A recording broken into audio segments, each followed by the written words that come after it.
मंडळी, नमस्कार. मागील बऱ्याच दिवसापासून आपला संपर्क झाला नाही. माझ्याही घरी एक दुःखद घटना घडली होती.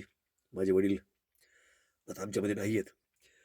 त्यामुळं काही काळ मी यूट्यूबवर येऊ शकलो नाही. याच दरम्यान महाराष्ट्रामध्ये आणखी एक घटना घडली. महाराष्ट्राचे लाडके उपमुख्यमंत्री अजित पवार हे आपल्यातून गेले. त्या दिवशी माझ्या वडिलांचा धावा होता आणि अजित पवार यांच्या मृत्यूनंतर अगदी आजपर्यंत वेगवेगळ्या पद्धतीच्या बातम्या आपण पाहतोय. कुणी सांगतंय विमानामध्ये 6 लोक होते, 5 लोक कसे, बॉड्या 5 भेटल्या, एक माणूस कुठे गेला. कुणी सांगतंय वैमानिक मेला असं सांगितलं जातंय, परंतु वैमानिकाची पत्नी म्हणते माझा नवरा जिवंत आहे. कुणी सांगतंय अजित पवार त्या विमानामध्ये नव्हतेच, अजित पवार विदेशामध्ये निघून गेले. म्हणजेच अजित पवार जिवंत आहेत आणि ते आता परत येणार आहेत. अशा वेगवेगळ्या पद्धतीच्या बातम्या महाराष्ट्रावर पसरलेल्या पाहतोय. खरं तर अजित पवार जिवंत असतील तर अख्ख्या महाराष्ट्राला अतिशय आनंद होईल. कारण महाराष्ट्राच्या राजकारणाचं किती मोठं नुकसान झालंय याची कल्पना तुम्हा आम्हाला आहेच, येणाऱ्या काळामध्ये कळेल सुद्धा.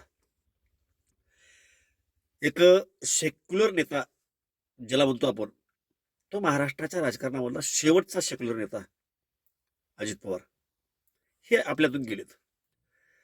आता ते आहेत वगैरे ह्या सगळ्या गोष्टी चालत असतील तर उत्तम आहे, परंतु या बातम्या येतात कुठून हेच कळाय मार्ग नाही. कोणी सांगते 9 डिसेंबरला, 9 फेब्रुवारीला अजित पवार प्रकट होतील आणि मग फडणवीस कोमात जातील. जणू काय फडणवीस यांनीच त्यांना मारलेलं आहे.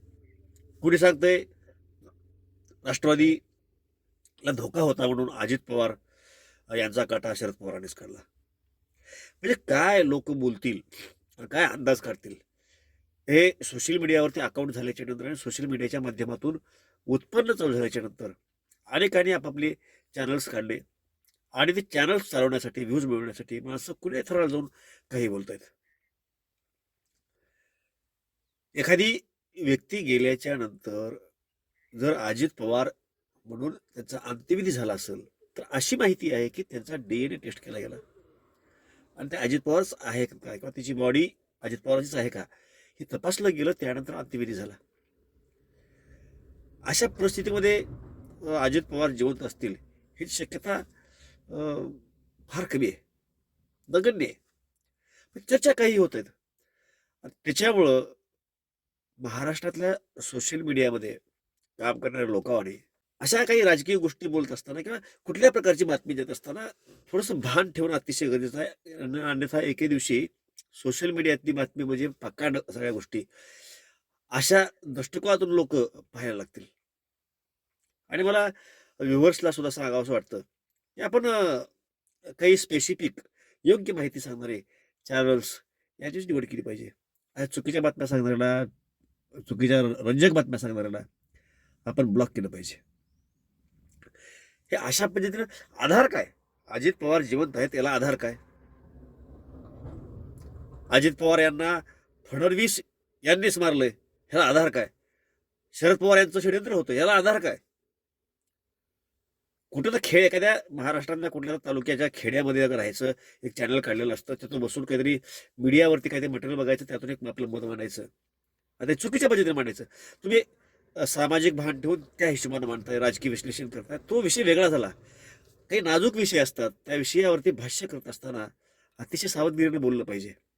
याचं भान सोशल मीडियातल्या लोकांनी ठेवणं आवश्यक आहे.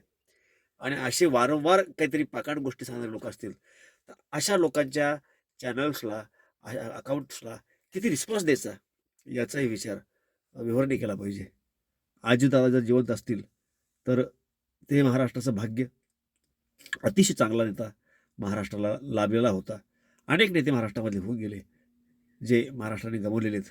त्या नेत्यापैकीचा आत्ता सध्याच्या कंडिशनचा सगळ्यात पॉवरफुल आणि सेक्युलर नेता, कुठल्या प्रकारचा जाती भेद न करणारा नेता, आणि तो असेल तर अख्ख्या महाराष्ट्राला त्याचा आनंद होणार आहे. परंतु अशा पद्धतीचं कुठलं षडयंत्र होऊ शकतं, त्यांना गायब केलं जाऊ शकतं, तिथं ते लपून बसतात, असं अ, होऊ शकतं या गोष्टीचा विश्वास वाटत नाही. अजितदादा आपल्यामध्ये नाहीत हे सत्य आहे. आणि ते सत्य स्वीकारून हा काही घातपात झाला का त्या बाबतीमध्ये शहानिशा व्हायला पाहिजे, त्यात शंका नाही. परंतु चुकीच्या बातम्या पसरवू नका अशी माझी विनंती आहे. जय महाराष्ट्र.